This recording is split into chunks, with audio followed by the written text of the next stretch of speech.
Hello, everybody, and welcome to the 6th edition of Women Matters, a special series of the Wisdom Factory. And we are here together, women, discussing about important topics and what we women can contribute to the problems of the world, of our life, and wherever. And first of all, I want to say today our topic is questioning is our power, envisioning, connecting the dots. And I think this is a very, very good topic about feminine abilities, special abilities, connecting the dots instead of going like this. We are seeing the dots and we are connecting them. So I'm Heidi Hörnlein, or Adelheid Hörnlein as it is still written here. And I'm in Italy, and we have today Gertraud Wächst, and she is in Germany. Hello, Gertraud. Hi. And we have Tammy Lee Meyer, and she is in Canada. Hello, Tammy. Hi. So, Tammy, it was your idea, this title. Would you like to introduce a little bit what you thought about it? Sure. Yeah, I guess I'd start with saying that I think that we all have wisdom and knowledge and the ability to see our world. And, you know, even when we talk to children, children know a lot. And I would love for us to take the opportunity to be able to look at some of the challenges we face and think into that space together.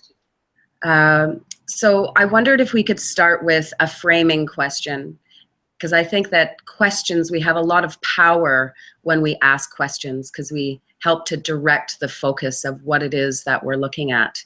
And so I thought we might start with a couple of questions. It's a bit of a two-parter, which is, are you concerned about the state of the world today? And do you think that we can turn things around? So I'll invite either of you two ladies to share your thoughts on that.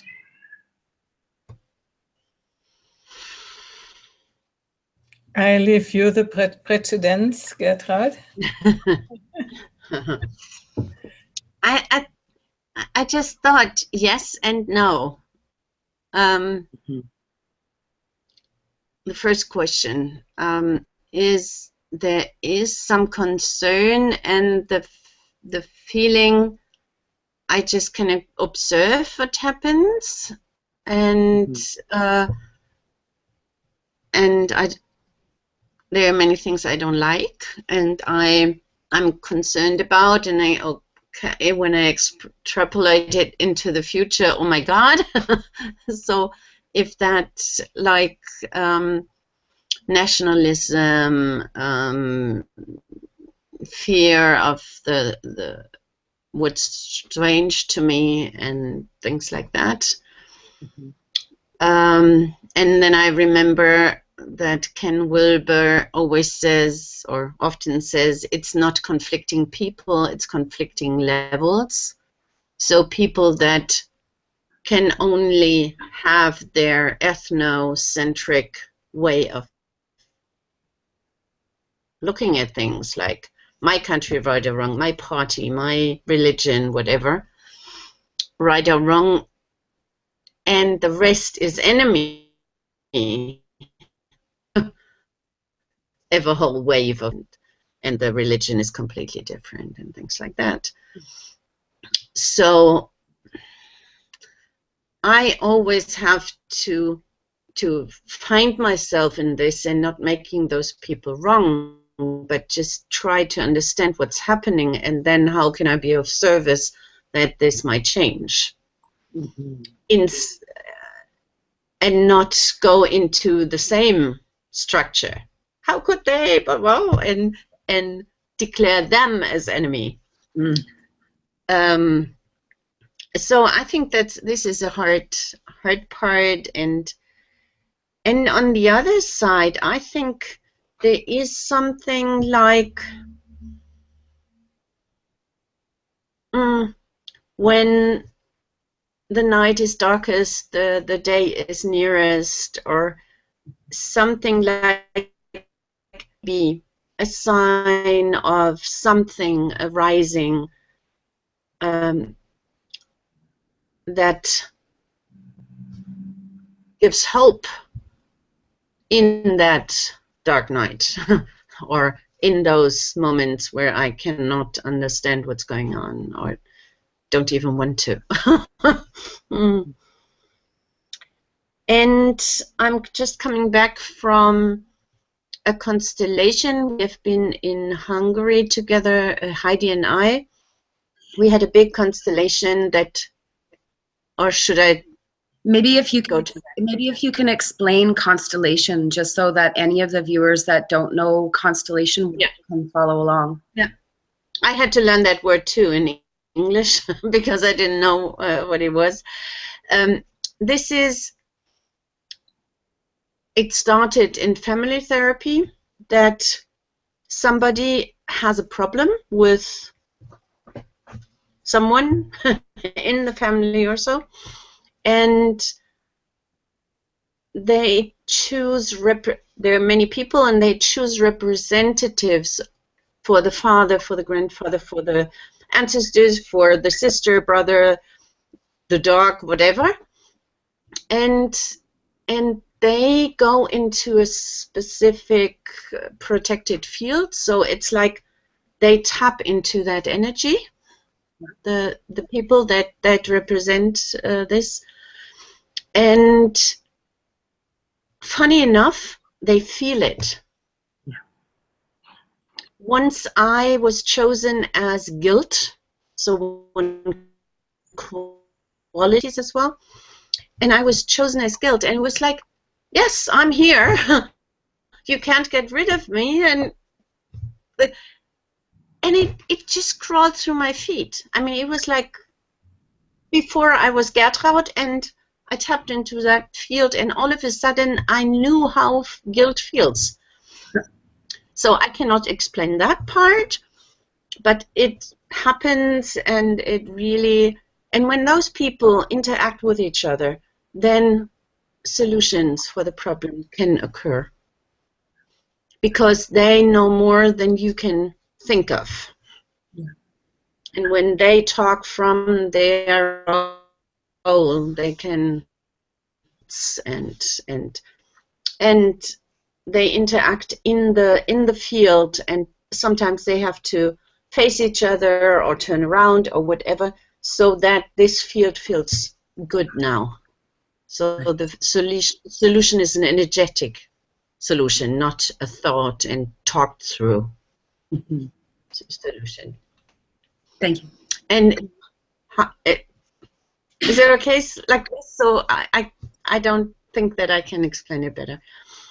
And in Hungary, we had a very big one. I think there were about 250 people involved, sitting in a circle, and about 60 in the middle, representatives of all European countries, some of some parts of, like, the migrants, the refugees, the women, the children, and some qualities as well.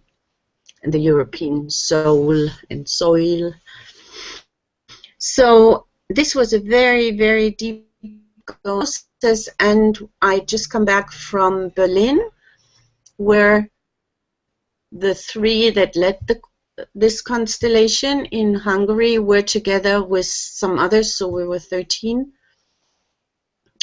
And to take from Hungary what's still missing.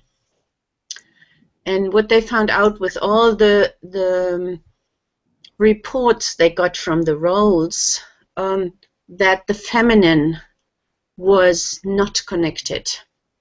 So at the end of the conference, there were a lot of things going on, but the feminine stayed unconnected the whole time. So that was a big part to heal that connection, or bring the feminine back to Europe, so to say. Yes.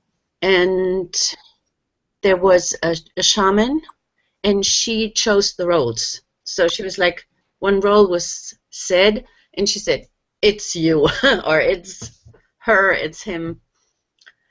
And the role that was chosen for me was Yin, from Yin Yang.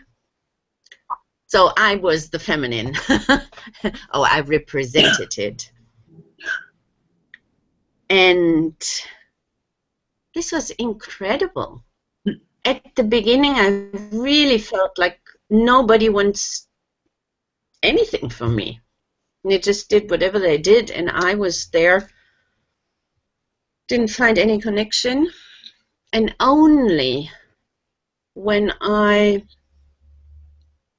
had an encounter with self-esteem, with the quality self-esteem, which was the same person who represented Germany in Hungary. She knew what I needed, and she just squeezed me very strongly, and then I could release this, like, I'm not wanted, I'm not good enough, I don't know what to do, and things like that. So there was all this self-esteem things going on in my head. And after that, I felt like relieved on one side, but also able to do something, to wake up the forgiveness, and to go to the shame. And the funny part was, when I met shame, when I say I, in this role, of course, not Gertraud met, but Yin met shame, and there was this very subtle encounter, very soft, and all of a sudden I felt it was not this overtaking the whole thing, but also something very subtle that needs to be protected. And it was my duty to protect that part, that subtle part of shame. So, and after that, I could go to the man who was lying on the floor, completely occupied by energy misuse, by that role that just took over, grabbed that man, and yeah, and just be with him till love came in and held him. And after that, before I just saw Yang, but there was no connection. And after a lot of, yeah, there was a bit more going on, but these were the main parts. We came close, and it was such loving and deep and very fine connection. So yes. Really, really, really close. And my feeling was like, oh, finally, whole and complete. Wow. And who didn't want to have anything to do with me was, at the whole time, energy misuse. She was like, wow, I don't want, let me alone. And the European soul had a hard time with me, very hard time. At the end, I was allowed to touch her, but not to come too close. It was not so easy with the yin energy. Yeah. And with female, with the woman, everything's okay. I don't have to do any or whatever, which is, I mean, we were so fine with each other. It was just good. And this, I don't know, I don't want to, whatever, which is, I mean, we were so fine with each other. It was just good. And this, I don't know, I don't want to, whatever, which is, I mean, we were so fine with each other. It was just good. And this, I don't know, I don't want to, whatever, which is, I mean, we were so fine with each other. It was just good. And yeah, this feeling that self-esteem and protecting the subtle parts of shame. Mm-hmm. In this, I felt almost like a 11-year-old that doesn't want to go into the bathroom when the brothers are in. So, Right. you know, like this really fine quality, and afterwards we did a water ceremony to bring also the water quality that this combines the drifting apart parts. Yeah. So, long speech, but I'm still very full. I just 2 hours ago I came back. Yes. So I made it in time. This is And so interesting, Gertrud. As I was in Hungary to see the main constellation, I really thank you for telling me that, telling us that. And I think we should post this then in the groups of people who were in Hungary. You know what? When you say that the feminine was disconnected, and when I think back to that, I think it's true. And I had this feeling all the time. There is something, too much doing something like that, and it's this receptive quality which we have more developed, I think, or for nature or something. It was missing. It was often missing. It was more a program, hacking a program. So zoom, zoom, zoom, zoom, zoom. Yes, it was. I felt it too. Mark is saying he felt it too, and it was really it was so wonderful. It was, and in all ways, it was as if love was working hand in hand with me and with Young. And it's like, connecting the dots as our topic, connecting the dots for you as you were a participant and the insights, and you tell it to us. This is wonderful. And, for me, it's connecting the dots even on another level. This you're talking about is sort of energy healing. It's changing the energy in the field which we are in. And I think in our world at the moment, we are at this point that we need this. We need to change the field to help to emerge other ways of doing. I said before to Tammy that I was so shocked after the earthquake here in Italy to understand how much is going on, earthquake-wise, fracking-wise, and how are the connections with these things. And also how much is still going on to try to suppress the information.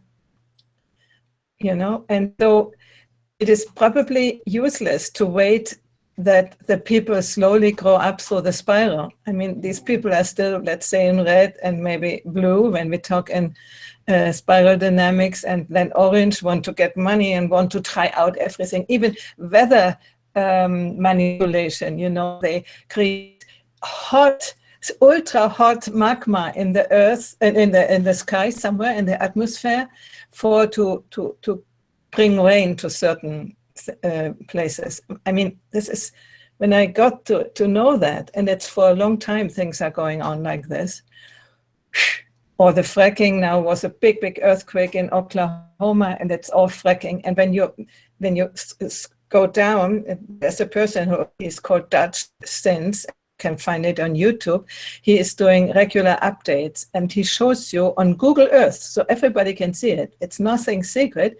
The fracking operations, you see that little squares all over miles and miles and tens of hundreds of miles everywhere. In a wonderful nature, you would think it's wonderful. And then on the top of the mountain is this thing, which is ruining the earth and our lives and our borders. So I'm very much touched by that. And I feel the urge to do something to wake up the world. And I can do what I can do, and speak about it, blog about it, and hoping that the facts to convince. But we know if people are not yet in rational level of development, the facts, they don't care. They believe what they believe, and they believe that earthquakes cannot be predicted. And if something predicts it, he is an heretic, you know, and he has to be shut the mouth. So at this point, with what you told us, Gertraud, I think we probably need to focus on that, changing the energy, that sort of people change their way of thinking. And, you know, by not knowing even how, not needing to be convinced, but sort of when the energy goes, when the field goes in a different direction, then they will pick up different signals or thoughts. Or it sounds very esoteric, but you know, maybe it is. But we know that these fields exist, and even scientifically, we know that. So it's not just woo-woo. And yeah, I think we should create more of that and create this different field so that people just can change their mind without even knowing that they're doing it. And I think it leads to you, Tammy. You're very much concerned with the economic system. Do you see a chance for that? Absolutely. I mean, I don't want to go straight because I really want to honor what we've been sharing. And Gertraud, thank you so much for taking that time to share about the constellation training. Because I haven't done constellation training myself, but I have friends who have been sharing that process with me, and you know, I'm very inspired by the work that is being done on an energetic level and at a fundamental field level. And one of my good friends, Luna, has been doing constellation training here as well, and extending into the Earth constellation training, like you're talking about the European work, right? So really taking on those roles and living within them in an effort to do that healing together and access what it is that's underneath there, so that the whole group can feel together what is happening and what needs to be shifted to be able to change that energetic dynamic that's giving rise to the challenges. And so I really honor that yourself and Heidi in Hungary and all that group of 250 people got together to do that pan-European healing process. That's very powerful. And I'm really honored, and it just feels amazing that in this show that you're sharing that, because I think that points us in the direction that we can all take a role, and we can all feel into those points of those sensations of what's really going on underneath. And also Heidi, you know, the fracking, this is again in the Earth constellation training pieces, you know, this is one of those things that our extractive model of the marketplace has put us into a position where we're not as conscious as we need to be about the effects that we're having. And more people are becoming more and more aware. And thank you for bringing that topic up, because fracking is one of the most direct ways to be able to pollute our collective water supplies, yes, which is, of course, what gives us life. So it's one of the most direct ways that those who are still in the old paradigm of extractive methods are deeply, deeply harming our present and future generations.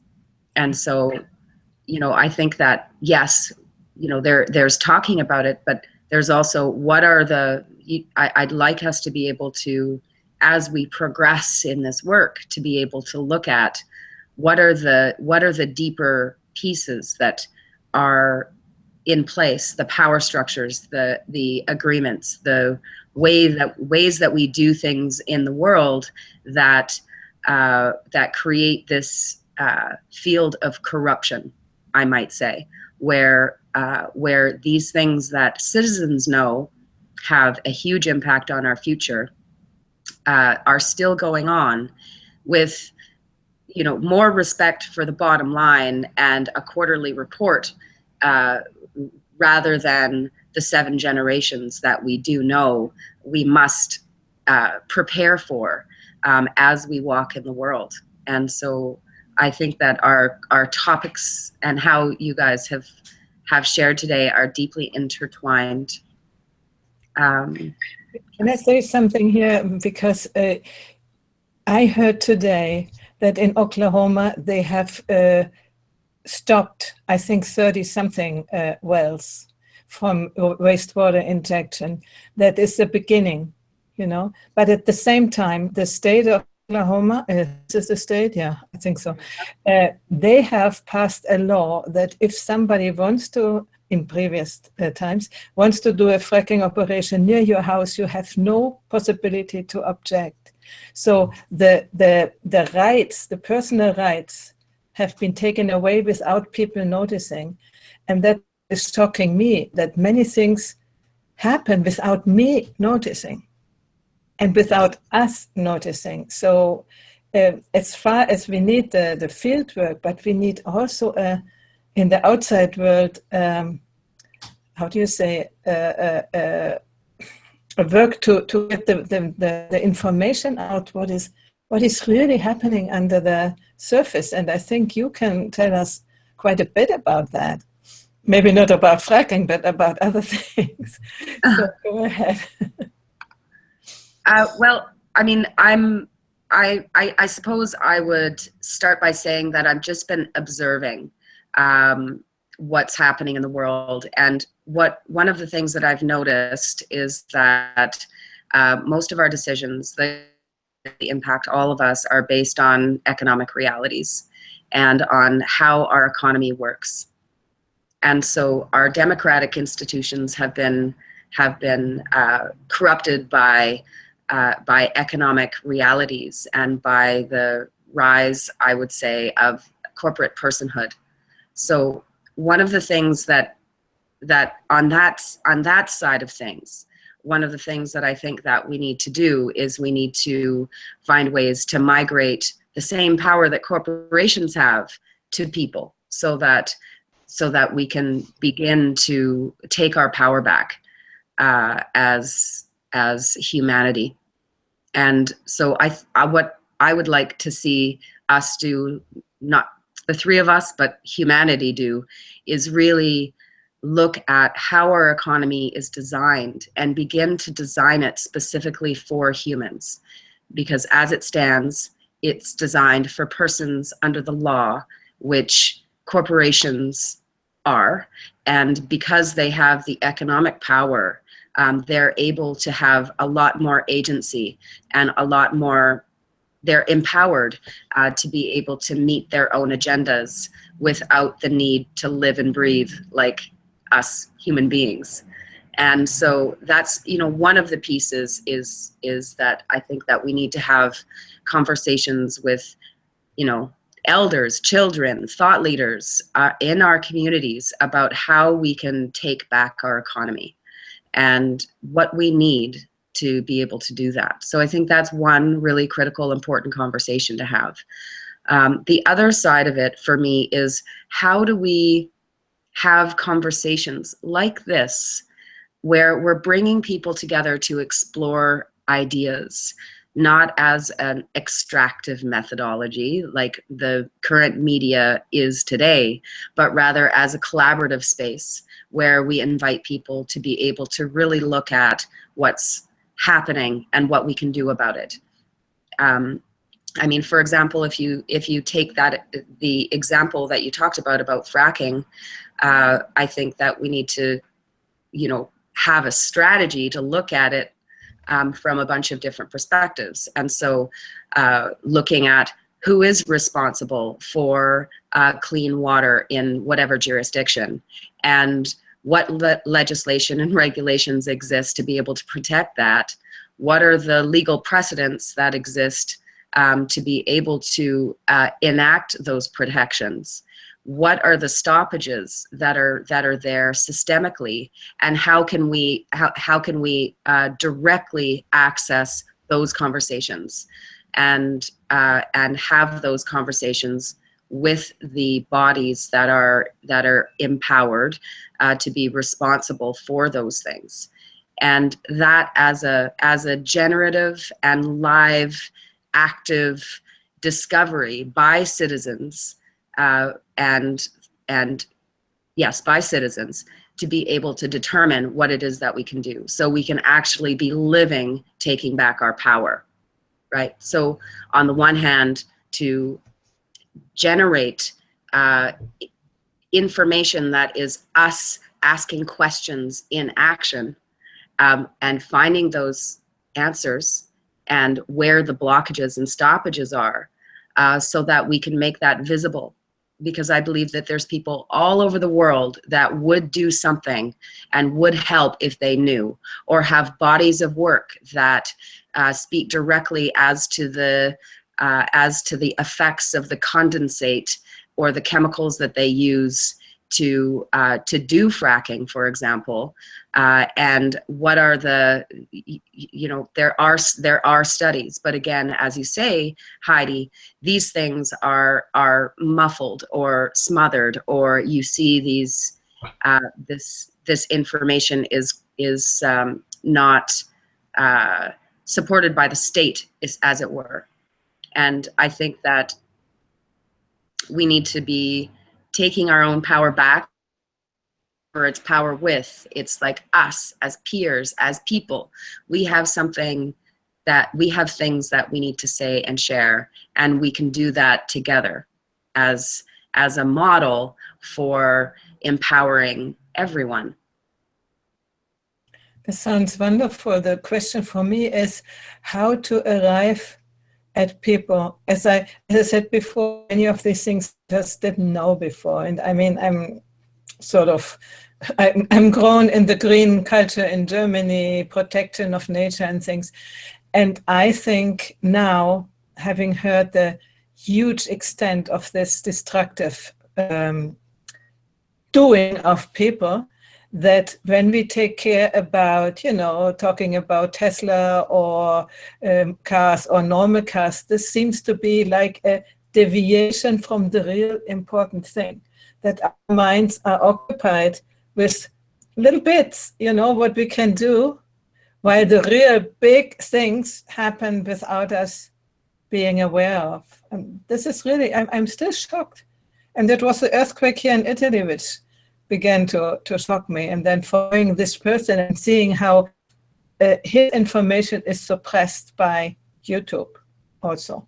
And people come in and write all sorts of, the official people write all sorts of polemics, and just to shut down the information that it shouldn't come into the public.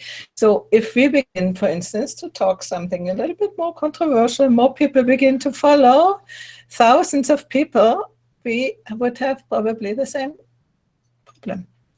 So the question is, how do we do that?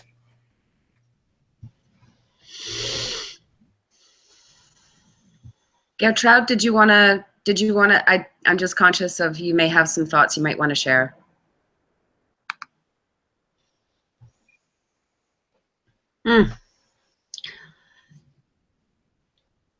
Your starting question was, are you concerned? And what can we do? And that's what we are just talking about. I think there is this concern, and I don't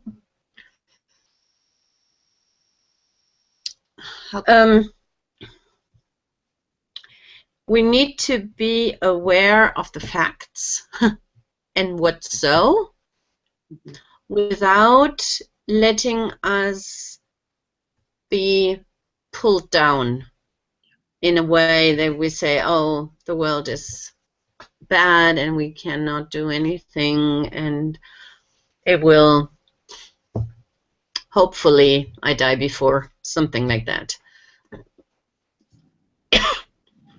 So how can we still have that appreciative attitude? How can we be with people to support each other and not be just completely knocked out by what's happening? Because sometimes when you go to, I see people that are so much in that information, but it changes their character, it changes their mood, it changes how they are. And a friend of mine once said, I had to break up with my boyfriend because he was such a militant pacifist. So how can we be together and have a future created that serves people, and coming from there, coming from that future that serves the next 7 generations, and answering our questions from there? Yes. So I'm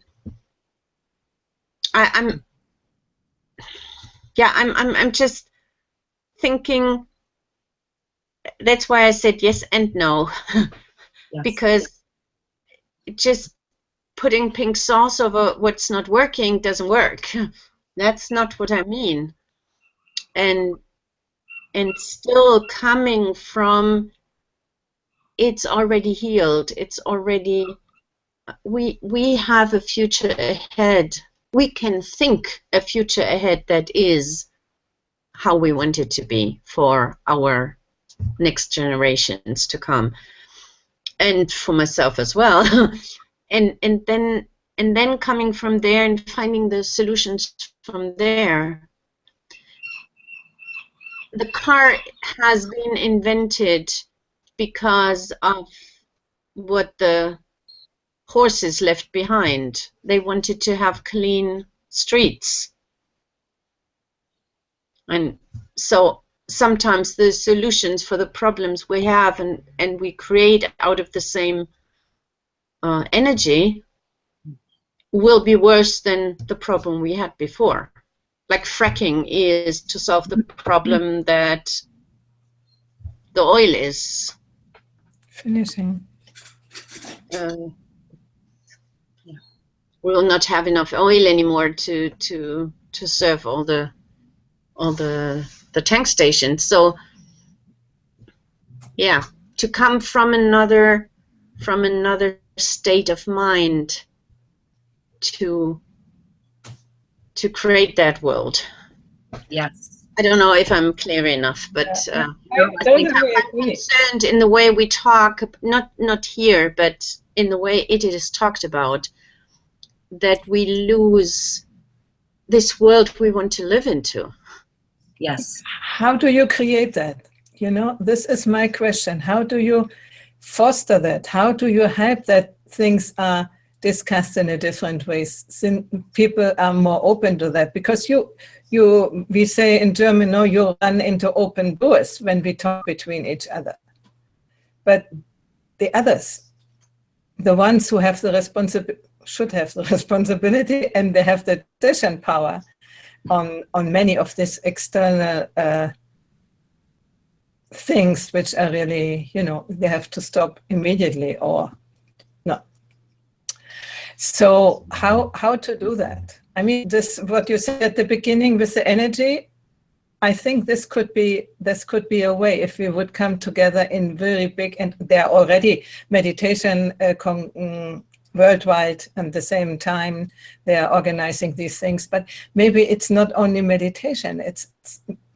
We should add something to that. That's my spontaneous idea, but more on the energetic level and not so much on the complaint level, as you said. Yeah, but having in the background, this is what we have and what we don't want, and we want to go to something else. And how do we do that? That's my concern all the time. What exactly can I contribute to create a better world? Yes. So I think that in staying with our Women Matters piece, you know, it's not just one thing. You know, we have to do the internal work that Gertrude is sharing, and you know, that powerful work of constellation training really allows us to access at a deeper level some of those ways that we can heal and, you know, be a whole community together. And then there's the real work in the world, and like that's big quotation marks around real work in the world, because I strongly believe that foundational work's critical. And I think that you put your finger on it, Heidi, in how do we get people's attention? Because, you know, when you share what happened to you when you really learned about fracking after the big earthquake in Italy, you were overwhelmed. And because of who you are, you're looking at it and you're doing the research, and you are, you know, building your understanding of what's actually going on there, and then shocked, right? And then you go, and I think many of us do when we're looking at these big ticket items, we go into overwhelm. How can we really meet that huge challenge? Because there's you know, there's all of this information to process, and then there's looking at the power structures that exist. And I think that one of the places that we can start is by really looking at the information and bringing in people who can speak to those specific pieces, right? So that we're creating a space of collective, of bringing our knowledge bases together.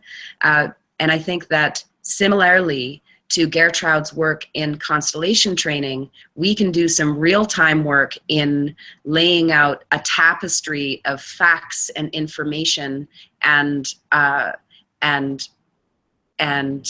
things that we can do, ways that we can meet those challenges through having these kinds of ongoing conversations that are not just one little piece, but are connecting information in ways where people can kind of come into a conversation and participate.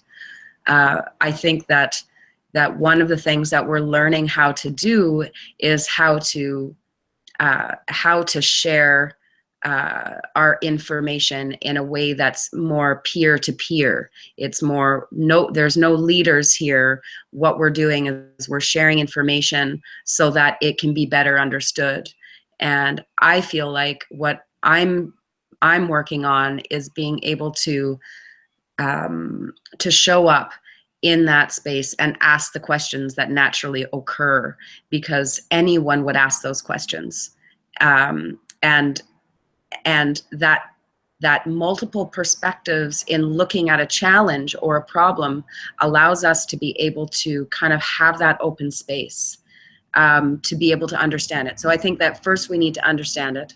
Then we need to, and in that, be on a journey of inquiry with others who are invested in that challenge.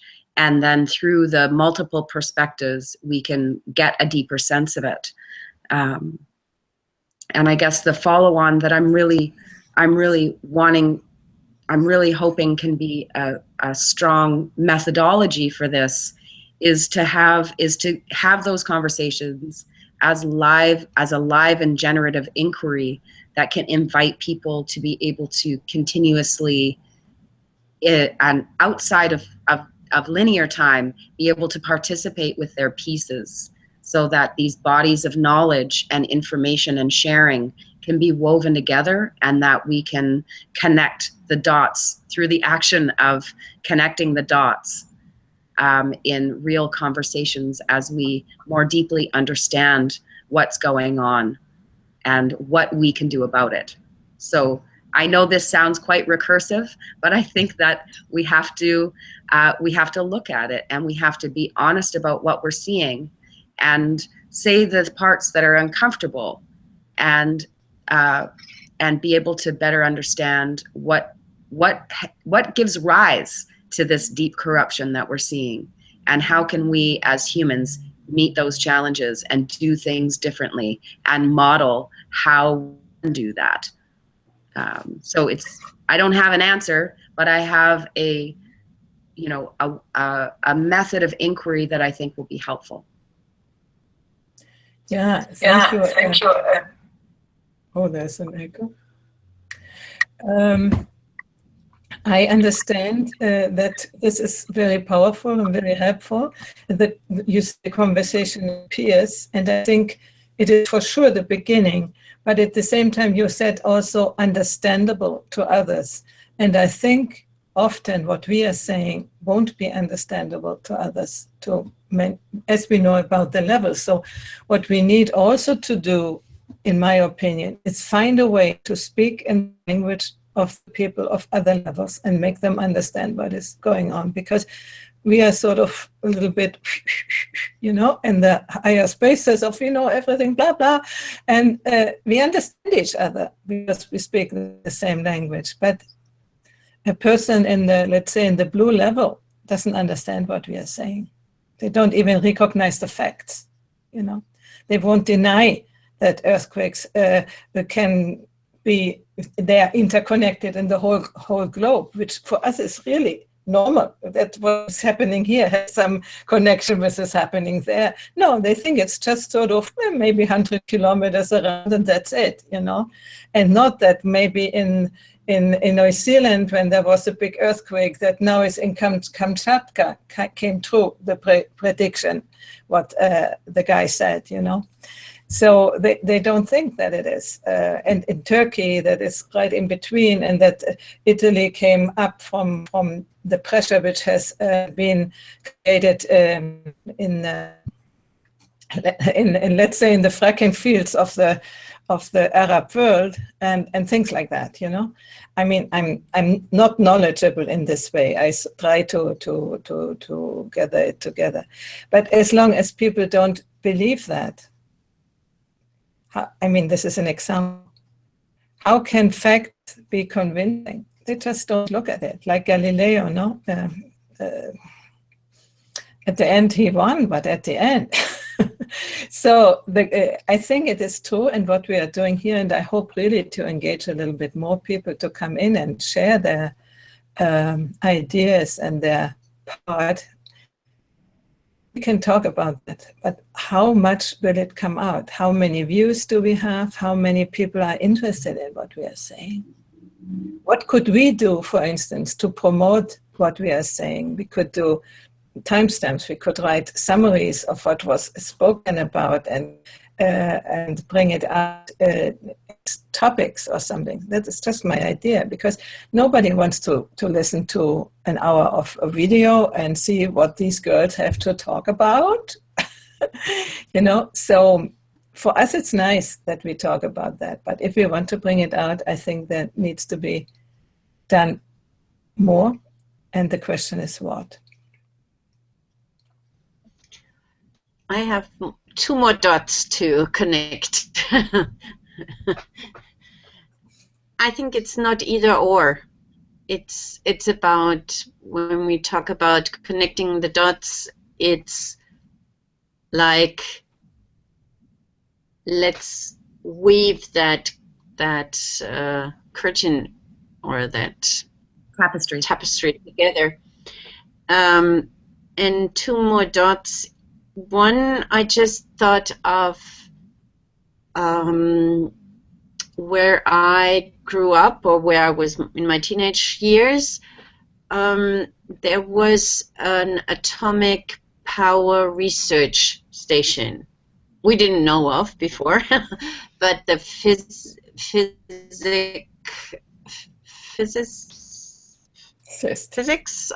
teachers, they came from there. So, and I was then already in Gießen studying and going to demonstrations against atomic power. And so my brothers, who were 7 and 9 years younger, they got a lot of information from me. And one day he said, I don't want to talk in school anymore, because the teacher was from there and his schoolmates, a lot of them were children of the people working there in that research station.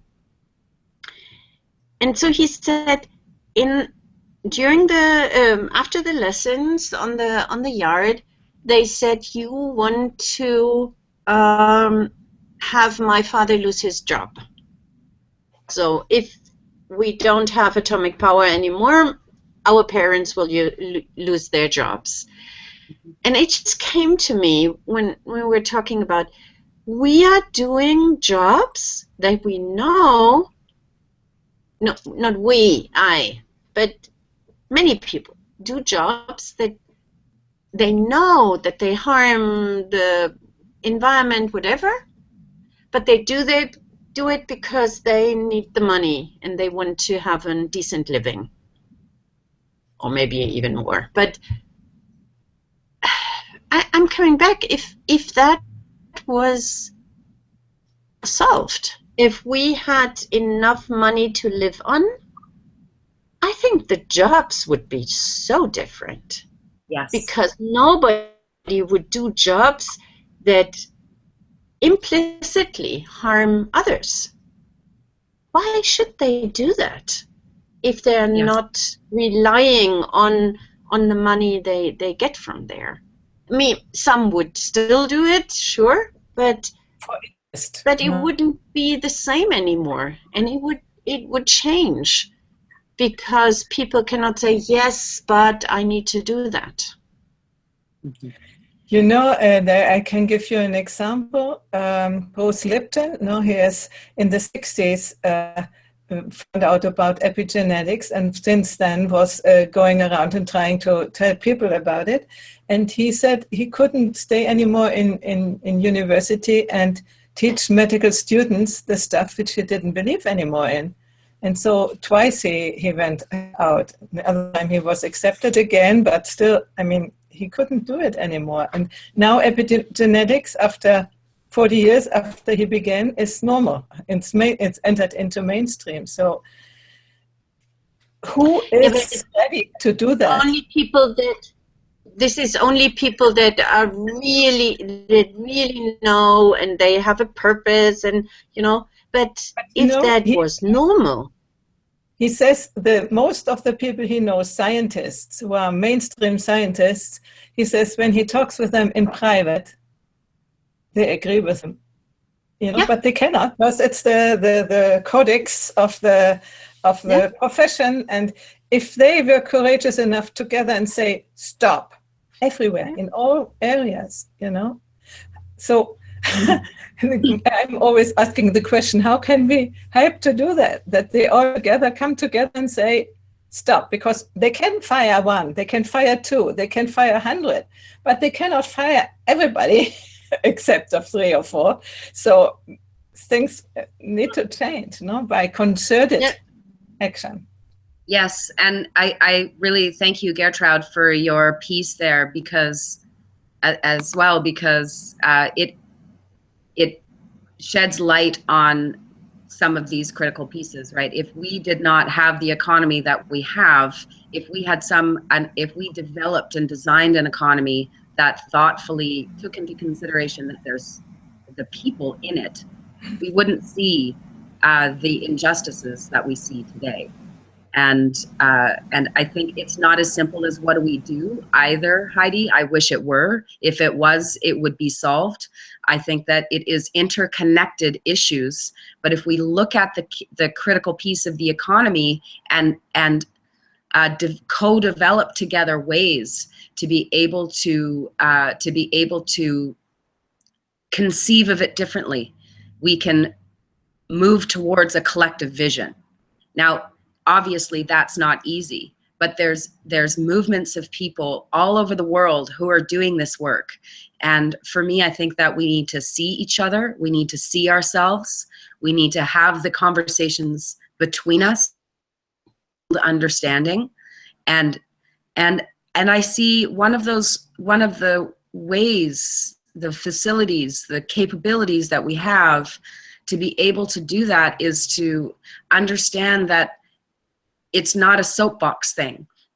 One person isn't going to come with a solution and boom, it's done. That's actually not the work. The work is, how do we do it together? How do we listen to each other? How do we decide together what's important? How do we progress these ideas? You know, these are not simple, but they are building capacity for us to be able to meet the challenges as a cohort of people, as a community, and with some of the hopes that I think underpin democracy as a fundamental way for us to make decisions together. And so I think that this work that we do, where we come to understanding together, where we are at least work towards coming to a common understanding together, is a helpful way to begin, and then developing and continuing these conversations, so that tapestry is building and growing, and people are getting connected to each other, to the work that they're doing. It's that there are, I'm going to make a random guess, of hundreds of millions of people around the planet that feel passionately about social, economic, and environmental change. And if we were working together, if we had some common threads that we were, and directions that we were looking into, that we could more deeply integrate our work and empower ourselves towards the change that we can envision together. And so in these ways to be able to share and to be able to bring our knowledge and wisdom to the fore, and then take concrete steps to take action towards the future that we're looking to build together. Yeah, Tammy, this would be another topic to talk about. How can such a network be created? I'm mindful of the time. We are at the top of the hour. And so I think for today we say goodbye. And I thank you very, very much. It's always so nice to talk with you. Not nice in this nice sense, but really so enlightening, let's say. So thank you very much. And who has watched or will watch later, please join us with comments, or even if you have something to contribute live on video, contact me and we will find a way to do that. So thank you again, Gertrude and Tammy, and see you next time, 2-3 weeks time. Bye-bye. Okay, thank you, Gertrude. Thank you.